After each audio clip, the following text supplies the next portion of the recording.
वो भी खाली गई थी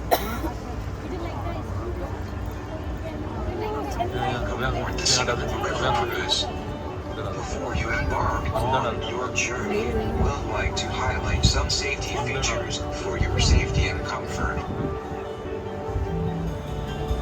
During boarding and alighting, the boat will be docked next to the stairway at each stop.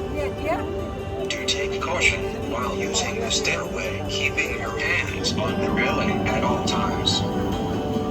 Mind the gap between the boat and the dock and step onto the boat 1 foot at a time. 빅절이에요. Be careful of the wooden panel above your head, and the two doorways located at the front and the back of the boat. While on the boat, do not put anything out of the window.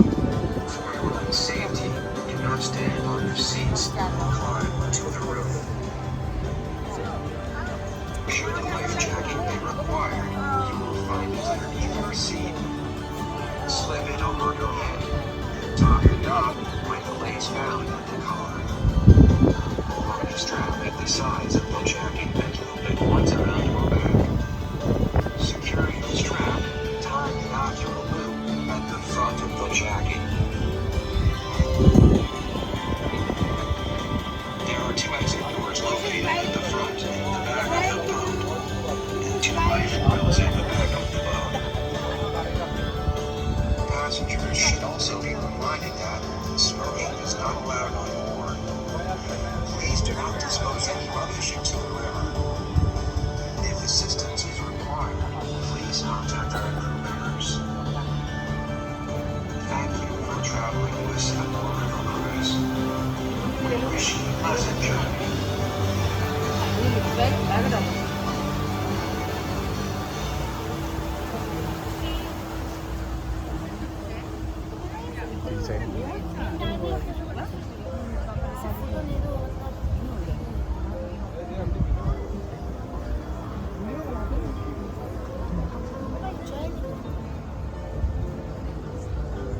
And even take a glimpse into our exciting future.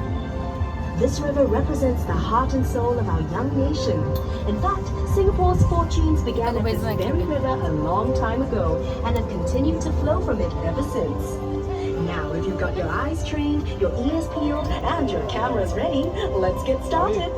You're now traveling into the very heart of our island city, so sit back and enjoy Singapore's fascinating story.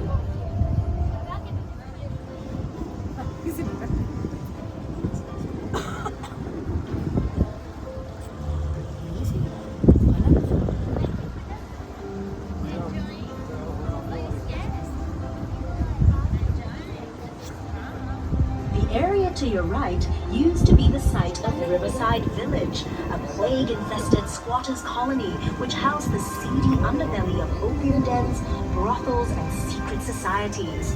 Addicts, ladies of the night, and gangsters jostled for space in this once dangerous, mysterious place. But today, the building Riverside Point sits on the historical foundations of that notorious village. No longer dangerous and seedy, but a delightful waterfront dining oasis that boasts its very own microbrewery. Perhaps you'd like to return by foot to explore all these fun possibilities. Did you know that the paths along the Singapore River make up one continuous looping promenade that connects everything you see along the riverbanks? Take a leisurely stroll and soak in the atmosphere along the 6-kilometer promenade that flanks both sides of the river. As you take in the sights and sounds, you'll be comfortably shaded by lush greenery and definitely tempted by the many shops and cafes along the way. Look across the river and up to your left. See the lush green hill and the large tower overlooking Clarke Quay and the river? That is Fort Canning Hill, where Raffles built his own bungalow, Singapore's first government house. He also planted a spice garden, Singapore's first experimental botanic garden, to cultivate commercially important spices. The hill was later used by the British as an arms store, barracks, and hospital, which probably led to its final name, Fort Canning. But way before the British arrived on our shores, Fort Canning was the place where ancient Malayan royalty once lived and were laid to rest. It was considered so sacred that it was known as Forbidden Hill. Forbidden because commoners were not allowed to visit. Of course, all that has changed, and now you're most welcome to visit Fort Canning to see the old British underground bunkers, and if you're really brave-hearted, explore the ancient gravestones that still remain on its shady slopes. Now here's a building that just begs for attention. See the one adorned with colorful windows on your left? Home to the Ministry of Information, Communications and the Arts, its multi-hued facade not only reflects Singapore's multicultural heritage, but also hints at the building's equally colorful past. Can you believe that this rainbow-splashed complex used to be the old Hill Street Police Station and was once considered a skyscraper? But that was before World War II. In fact, the old Hill Street Police Station served as Singapore's earliest secure jail. And during World War II, it's even believed to have been a torture chamber. With such a vivid history, it's certainly no wonder the building was named a national monument in 1998.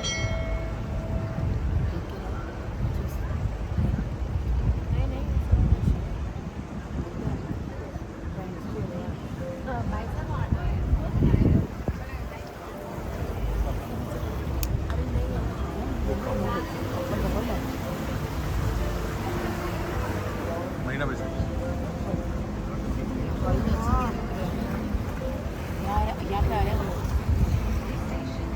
World's tallest school in tallest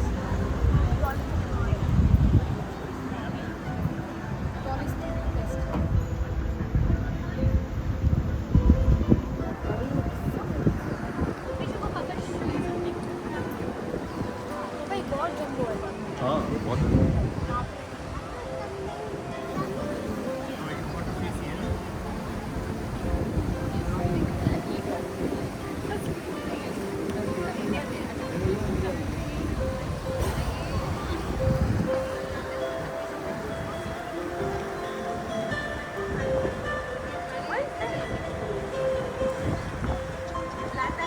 रात को एक particular time का river blues होता है जिसमें fountain देख सकते हैं वहाँ पे रात को करना चाहिए ऐसे नाइट टाइम फोटो लगा चले जाएंगे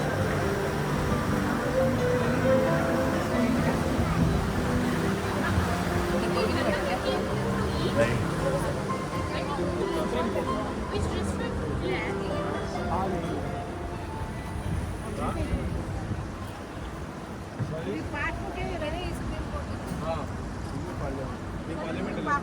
हाँ इतनी जल्दी सेट है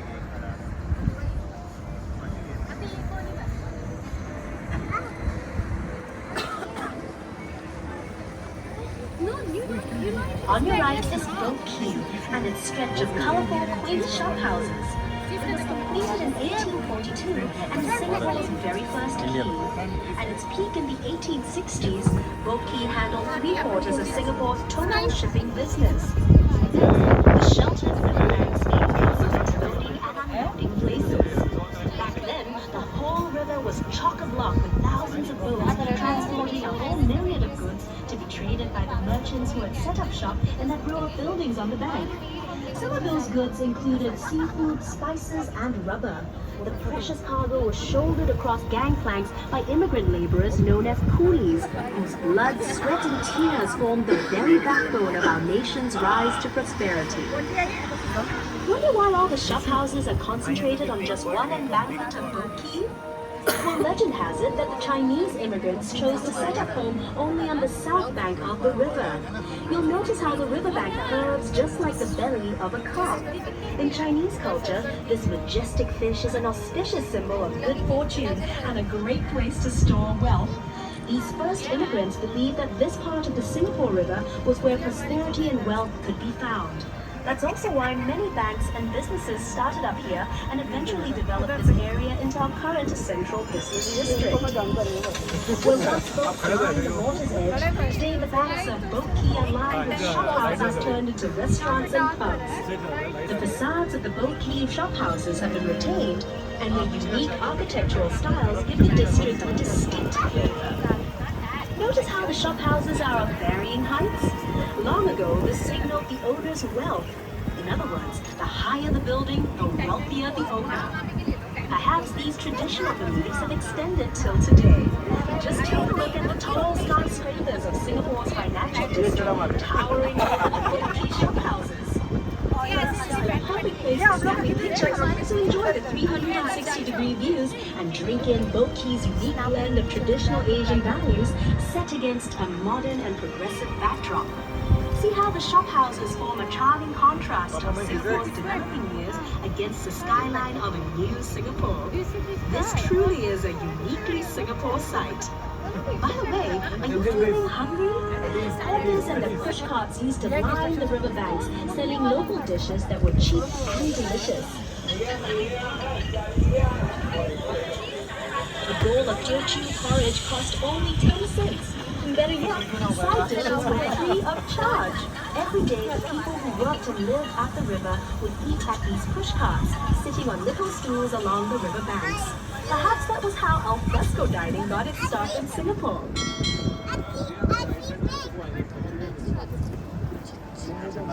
Directly ahead is Kavanagh Bridge. Completed in 1869 and named after Colonel Sir William Arthur Kavanagh, Singapore's last governor, it's Singapore's only suspension bridge to have retained its intricate original form. It was manufactured in Scotland, then shipped to Singapore later to be assembled. Unfortunately, the bridge was built too low, and boats had to wait for low tide before they could pass. So look out, don't forget to duck as we cruise under the bridge. Just kidding. Coming up on the other side of Kavanagh Bridge, you'll see a group of little boys jumping into the river. Don't worry about jumping into some of them. They're actually incredibly lifelike bronze sculptures showing scenes of the river's past, where children would stand and wave cheekily from their houses. Very often, they would take off all their clothes and jump in for a cool afternoon. Standing tall and majestic is the exclusive Fullerton Hotel, which blends the elegance of old world charm with every modern convenience. Built in 1928, lots of paper pushing went on behind the hotel's splendid columns before its glamorous makeover. Its facade is a masterpiece of neoclassical grandeur, which belies its much stuffier original occupants, the Chamber of Commerce offices, and the General Post Office, through which mail was transported along the Singapore River to and from ships. Since the 1950s, this was also the site of many political campaign rallies, and even longer before that, it was occupied by Fort Fullerton, built to defend the town at the mouth of the Singapore River.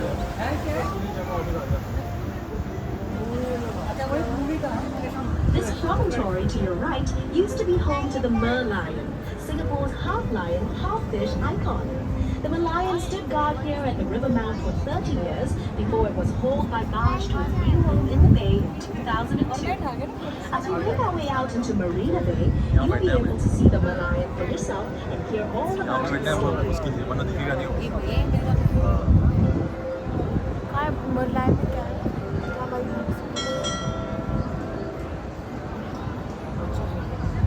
Yeah, where is Merlion?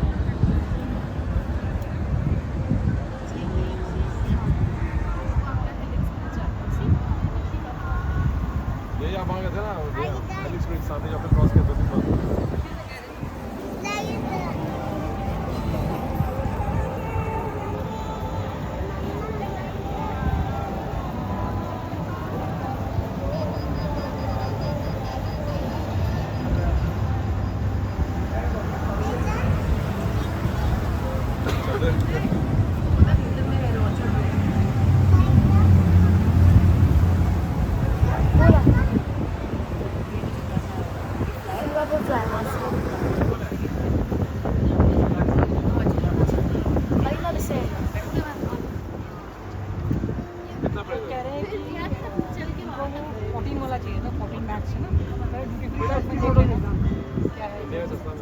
यहाँ खड़े हो ना photo low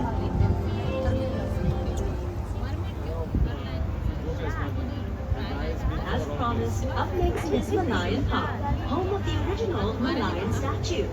To understand a unique national emblem with the lion head and fish body resting on a crest of waves, here's a practice lesson. Singapore was originally known as the ancient city of Temasek, which means sea town in Javanese. But according to legend recorded in the Malay Annals, Prince Sang Nila Utama renamed it Singapura, meaning Lion City in Sanskrit, after he spotted a lion on its shore.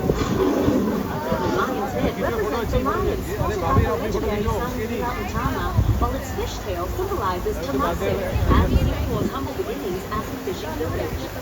Measuring 8.6 meters high and weighing 70 tons, the Merlion sits on reclaimed land looking out to sea.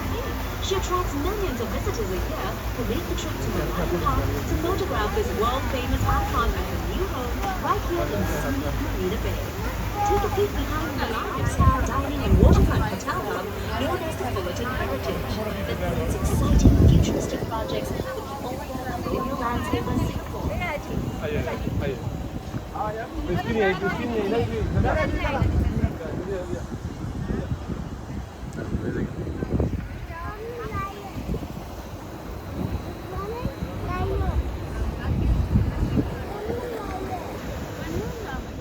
Order के बाद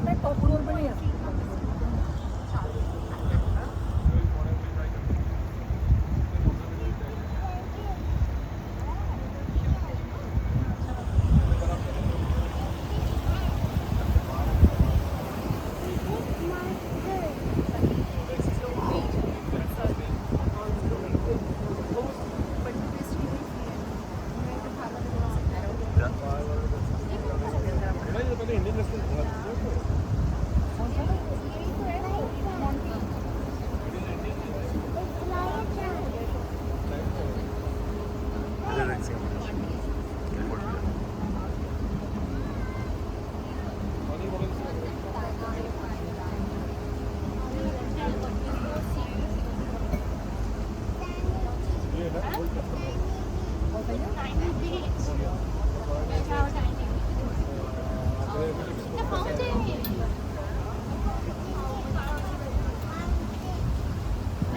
To your right is Clifford Pier, which was built in 1933 as a landing point for immigrants hoping for a new future in a new land.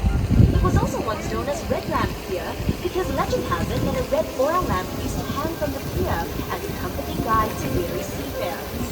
Mindful of its rich historical past as a bustling trading post and gathering place for food lovers and entertainers, Clifford Pier has been carefully conserved and now serves as the lobby of the Fullerton Bay Hotel. And beside it is Customs House, a charming conservation building from the late 1960s, which began as the Customs Harbour Branch building, one of Singapore's earliest modern-style public buildings. As Singapore's shipping and trade boomed, it became the home of the Singapore Customs Police, tasked with watching over one of the world's busiest harbours.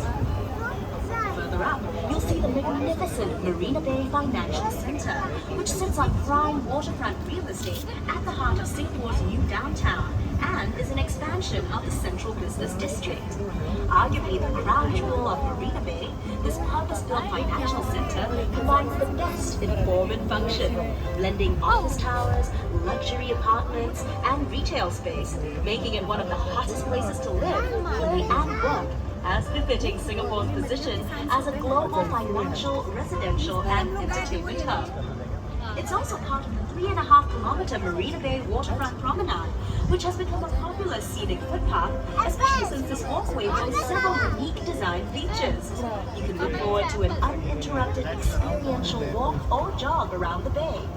Do find time to explore the promenade, which links the landmarks of this beautiful bay area, including Marina Reservoir, Marina Barrage, and Gardens by the Bay.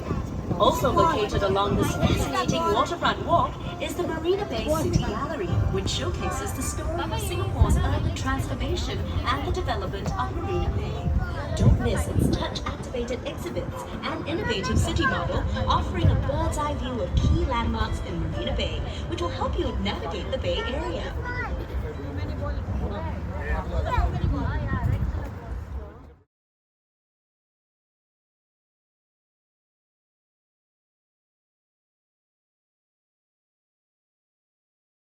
Upriver, you may be curious about the type of vessel they're cruising in. Traditionally called bumboats or bunties, these barges were used to transport cargo from ships anchored offshore near the mouth of our Singapore River to the warehouses along the river as early as 150 years ago. In 17th century Europe, they were first used as scavenger or dirt boats to carry rubbish. But some scholars have also agreed that the word bumboat means exactly as it sounds, a ship's bottom, or a smaller boat pandering to larger ships. In Singapore, though, bumboats are also called tongkangs, from the Malay name given to the timber used to build them, and used for transport between islands. Bumboats are also referred to by the Chinese as tuakos. These boats proudly originated in Singapore with hulls developed by the local Chinese. Hokkien tuakos are the most colorful, with boat heads painted bright red, green and white, while Teochew tuakos were painted a solid red. Now, if you're thinking that the bumboats look like they have eyes painted on them, you're not wrong. According to Chinese legend, these boats were designed by a crafty Chinese emperor who was not in favor of foreigners interfering with his expeditions. So he had eyes painted on his boats to ward off evil and to symbolize good luck. It's also believed that the eyes enable bumboats to see and guide passengers on board safely to their destination. So whether you believe in legend or superstition, we can all agree that these colorful, distinctive boats are certainly eye-catching.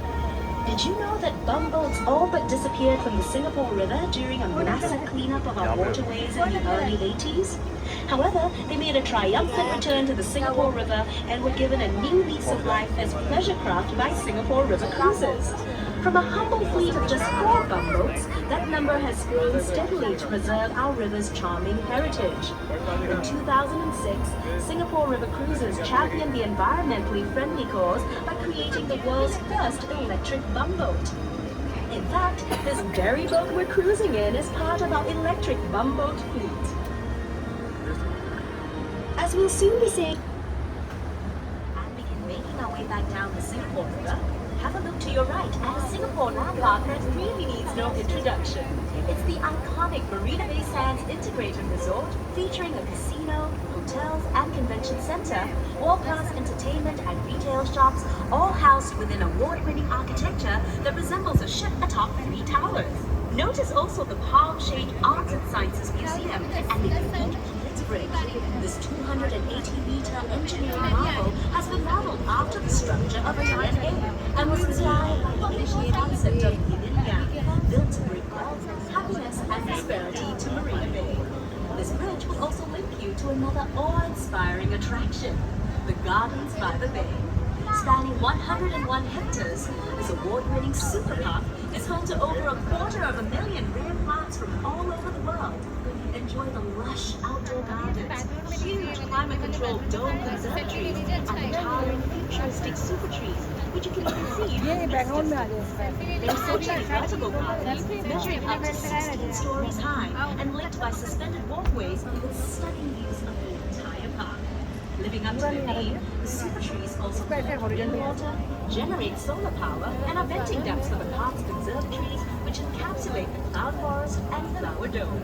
Do you notice that the water here is very calm? This is due to the Marina Barrage, which is a dam built across the 350-meter wide Marina Channel. It keeps out the seawater to create Singapore's first reservoir in the city, a vital source of fresh water and flood control. The Marina Reservoir is Singapore's 15th reservoir. It has the largest and most urbanized catchment area at 10,000 hectares, or 1/6 the size of Singapore. Just imagine, we're now literally floating in drinking water. And we wear the same stuff as the hotels. Moving out into the bay, you can witness the giant wheel in the sky. That is the Singapore Flyer, a skyscraping observation wheel that measures 165 meters tall, that's 42 stories high, and 150 meters in diameter. That's about 87 Singaporean men lying head to toe.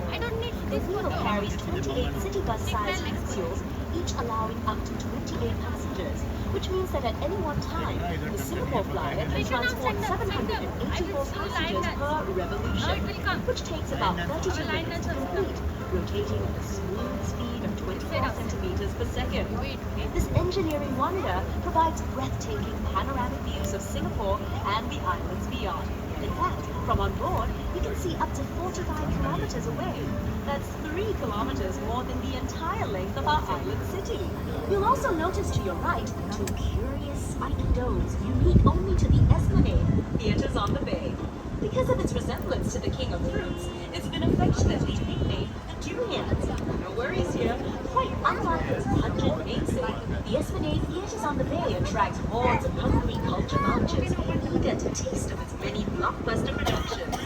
As the region's premier performing arts and entertainment center, it boasts superb facilities, showcases world-famous musicals, and features popular homegrown events like the Mosaic Music Festival. And to really top it all off, the Esplanade's breezy rooftop garden offers up more unrivaled views of the city and bay.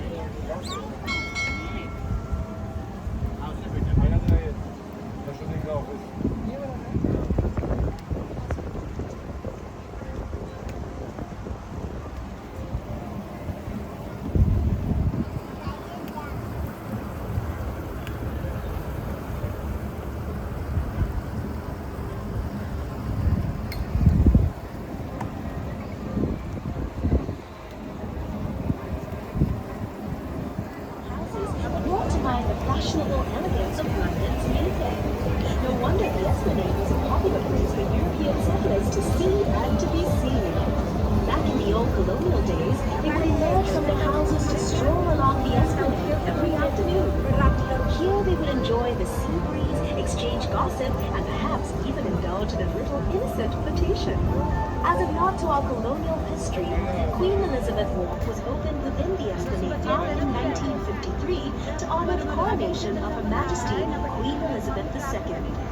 If you have the time, this park will take you on a pleasant meandering walk through the park to other interesting national monuments.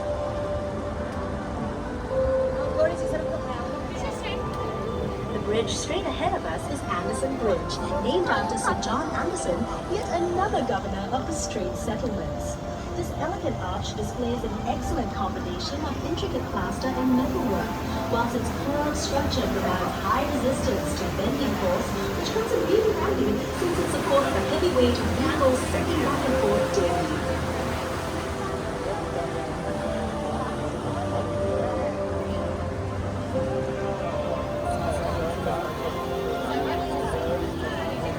As a gorgeous contrast to the skyscrapers that now mark the Singapore skyline, just look to the right and you'll see sitting grandly before us 3 beautifully preserved buildings that commemorate Queen Victoria, the Empress of India. The Victoria Theatre and Victoria Memorial Hall, which features the clock tower, are both historical monuments dedicated to the performance arts. Right next to them is the Empress Place building, which was constructed in 1907 entirely by convict labor. Previously known as the government offices, the Empress Place building is now also a national monument and home to the Asian Civilizations Museum.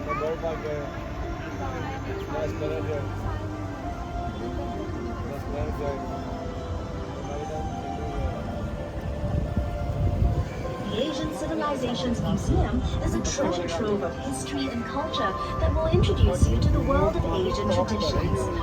The museum features over 1,600 treasured artifacts in 4 themed geographical zones and includes a Singapore River gallery dedicated to the history and people of our beloved river. Be sure to check it out for an even more intimate picture of the things you've seen and learnt on this river cruise. Asian civilization. Museum.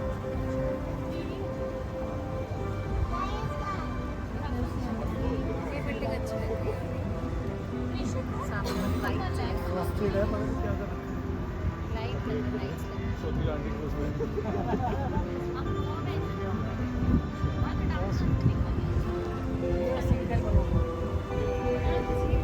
Up ahead and to the right, over on the museum steps, an enchanting series of sculptures tells the story of the Singapore River's development. Meet our nation's pioneers, coolies, merchants, traders, and financiers, all immortalized in beautifully cast bronze. There are many other surprising sculptures that dot the Singapore River promenade, and if you decide to take an exploratory walk, we promise you won't be disappointed. इसे walk करके निकल जाएंगे. जाके देखना ही पड़ेगा. जाके देखना ही पड़ेगा.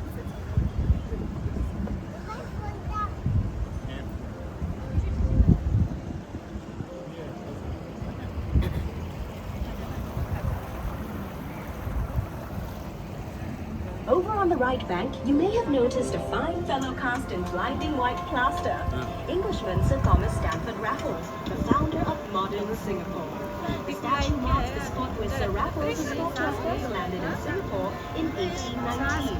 Back then, Singapore was only a sleepy little fishing village, but Raffles saw enormous potential due to a location along the main shipping route between India and China. After signing an agreement with Singapore's then ruler, Sultan Hussein of Johor, Raffles set about establishing a trading post and a free port on the island for England's East India Company. He developed a town plan, drawing up residential, administrative and commercial districts along the riverbanks of this budding island city. The large building we're passing on the right was Singapore's first courthouse, after which it became Parliament House up till 1999, when the new Parliament House was developed just next to it. What is that strange disc hovering over Parliament House? Is it a bird? Is it a plane? Is it a UFO? Don't worry, what looks like something out of a sci-fi movie is actually part of the Supreme Court of Singapore. अच्छा ये.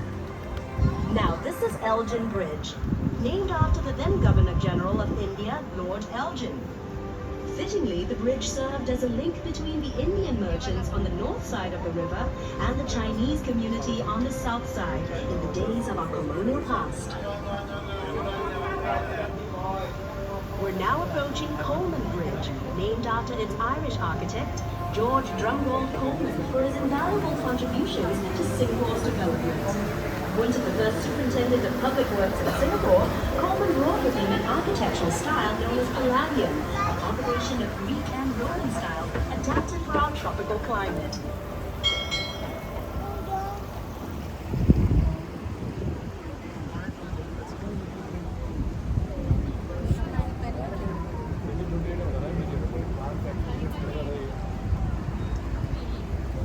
जम्बो.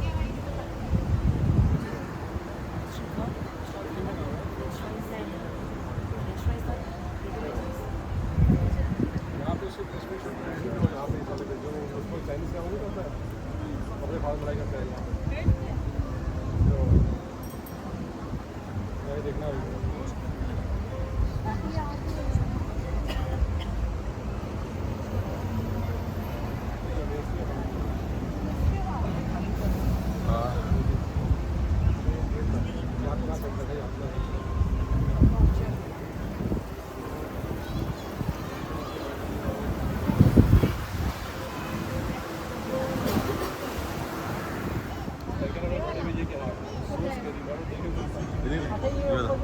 Right. And there you have it. We've finally come full circle, traveling from the heart of Singapore and along its vital, vibrant lifelines. Thank you very much for joining us on the Singapore River Cruise. We trust you've enjoyed your journey on the world's first environmentally friendly electric lifeboats and hope you'll tell all your friends and family about this unique experience. We'd love to show them around too.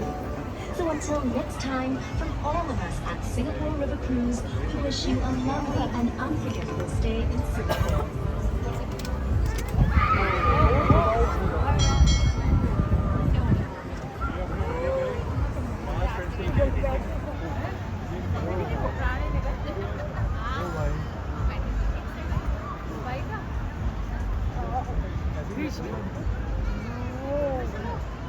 पंजी jumping sign है but ये पूरा ऊपर ही चले right. पंजी jumping actually पता है कि लिफ्ट से आपको दूसरा वाला जो हो जाएगा वो वर्टिकल जाएगा जाना देखा